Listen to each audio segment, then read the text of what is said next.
નમસ્કાર, TV9 ગુજરાતીના digital platform સાથે હું છું શિવાની પુરોહિત।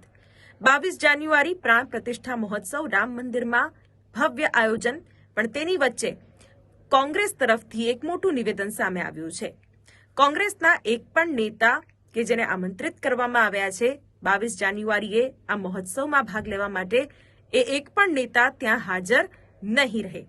મલ્લિકાર્જુન ખડગે, સોનિયા ગાંધી, અધીર રંજન ચૌધરી આ તમામને 22મી જાન્યુઆરીએ પ્રાણ પ્રતિષ્ઠા મહોત્સવમાં હાજર રહેવા માટે આમંત્રિત કરવામાં આવ્યા છે, પણ કોંગ્રેસ તરફથી આધિકારિક રીતે કહી દેવામાં આવ્યું છે કે અમે 22 જાન્યુઆરીના આમંત્રણનો સહસન્માન અસ્વીકાર કરીએ છીએ। સાથે આક્ષેપો પણ મોટા કરી દીધા છે કોંગ્રેસે કહી દીધું કે રામ મંદિરનો જે આખો કાર્યક્રમ છે તે ભાજપ અને આરએસએસનો છે, અને સાથે સાથે એવું પણ કહી દીધું છે કે અધૂરી કામગીરી છે, અને તેવામાં રામ મંદિરને લોકો સમક્ષ મૂકીને અથવા તો પ્રાણ પ્રતિષ્ઠા મહોત્સવ ઉજવીને ક્યાંક ભાજપ પોતાનો પોલિટિકલ એજન્ડા પ્રસ્થાપિત કરી રહ્યો છે, તેમ પણ કોંગ્રેસ તરફથી નિવેદન આવી ગયું છે। ઇન શોર્ટ, કોંગ્રેસના કોઈ પણ નેતાની હાજરી અહીં જોવા નહીં મળે।